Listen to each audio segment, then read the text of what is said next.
તો સુરેન્દ્રનગર જિલ્લામાં 223 ગ્રામ પંચાયતોની ચૂંટણી માટે ઉમેદવારી નોંધાવવાનો આજે છેલ્લો દિવસ છે। આજે સાંજ સુધીમાં ચિત્ર સ્પષ્ટ થશે। આ વખતે સમરસ ગ્રામ પંચાયતોની સંખ્યા ગત વર્ષોની સરખામણીએ ઘણી ઓછી રહી છે, જે દર્શાવે છે કે ગામડાઓમાં સરપંચની સત્તા મેળવવા ચૂંટણીનો માહોલ તેજ થયો છે। ધારાસભ્યોના વિસ્તારોમાં મનામણા હોવા છતાં મામલતદાર કચેરીઓમાં ફોર્મ ભરવા ધસારો જોવા મળ્યો। સમરસ ગામોને 3 થી 4.5 લાખની ગ્રાન્ટ મળે છે, જે ગામના વિકાસ માટે મહત્વની છે।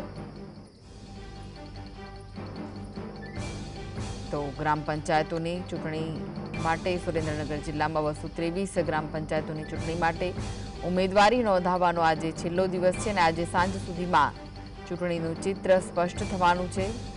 તો આ વખતે સમરસ ગ્રામ પંચાયતોની સંખ્યા પણ ગત વર્ષોની સરખામણીમાં ઘટી છે, ઘણી ઓછી રહી છે, જે દર્શાવે છે કે ગામડાઓમાં સરપંચની સત્તા મેળવવા ચૂંટણીનો માહોલ તેજ થયો છે।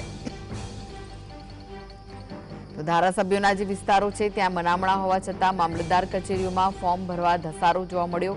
સમરસ ગામોને 3 થી 4.5 લાખની ગ્રાન્ટ મળે છે, જે ગામના વિકાસ માટે મહત્વની છે। ગ્રામ પંચાયતની ઉમેદવારી નોંધાવવાનો આજે છેલ્લો દિવસ છે।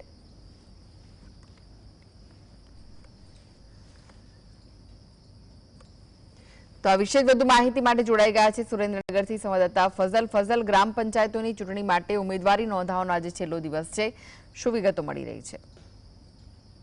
ખાસ કરીને સુરેન્દ્રનગર જિલ્લા ઉપરાંત સમગ્ર ગુજરાત રાજ્યમાં 22 જૂનના રોજ જે ગ્રામ પંચાયતો છે તેની ચૂંટણી યોજાવાની છે, ત્યારે આજે ફોર્મ ભરવાની પ્રક્રિયાનો છેલ્લો દિવસ છે।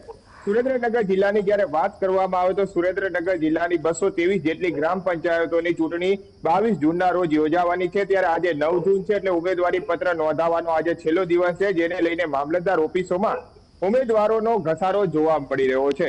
દર વર્ષેની કરતા આ વર્ષે સમરસ થાય તેવી જે ગ્રામ પંચાયતો છે તેની સંખ્યા અત્યંત ઓછી છે।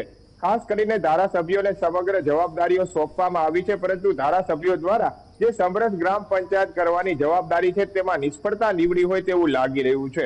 સુરેન્દ્રનગર જિલ્લાની 50 જેટલી ગ્રામ પંચાયતોમાં અત્યાર સુધી વહીવટદારનું શાસન હતું અને 183 જેટલી જે ગ્રામ પંચાયતો છે ત્યાં હાલમાં જે ચૂંટણી યોજાવાની છે ત્યારે હાલના તબક્કામાં પ્રશાસન વિભાગ પણ આ ચૂંટણીને લઈ સજ્જ બન્યું છે।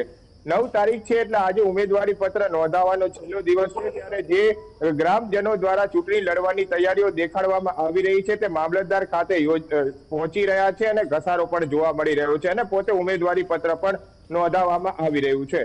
ખાસ કરીને 11 જૂને ફોર્મ પરત ખેંચવાની છેલ્લી તારીખ છે, ત્યારે હાલમાં જે મનામણા અને ખાસ કરીને જે ઉમેદવારો દ્વારા ઉમેદવારી પત્ર નોંધાવવામાં આવી રહ્યું છે તેમને સમજાવવાની કાર્યવાહી છે તે રાજકીય રીતે શરૂ કરવામાં આવી છે। હાલમાં રાજકીય હિલચાલ પણ ગ્રામ પંચાયતોની ચૂંટણી લઈ અને તેજ બની છે।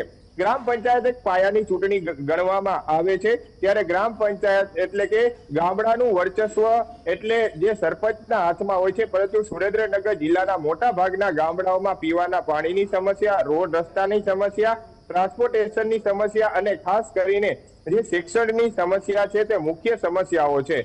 એટલે ગ્રામ પંચાયત છે તે સમરસ થતી ન હોવાનો ઘાટ હાલ સર્જાઈ જવા પામ્યો છે।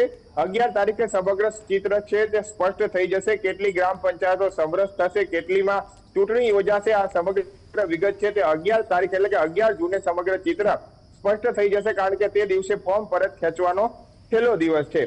હાલના તબક્કામાં ઉમેદવારી પત્ર નોંધાવવાના છેલ્લા દિવસે ઘસારો જોવા મળી રહ્યો છે। સુરેન્દ્રનગર જિલ્લાની 10 તાલુકાની મામલતદાર ઓફિસમાં વહેલી સવારથી ઉમેદવારી પત્ર નોંધાવવા માટે આવી રહ્યા છે અને ઉમેદવારી પત્ર પણ નોંધાવવામાં આવી રહ્યા છે। જી આભાર સમગ્ર માહિતી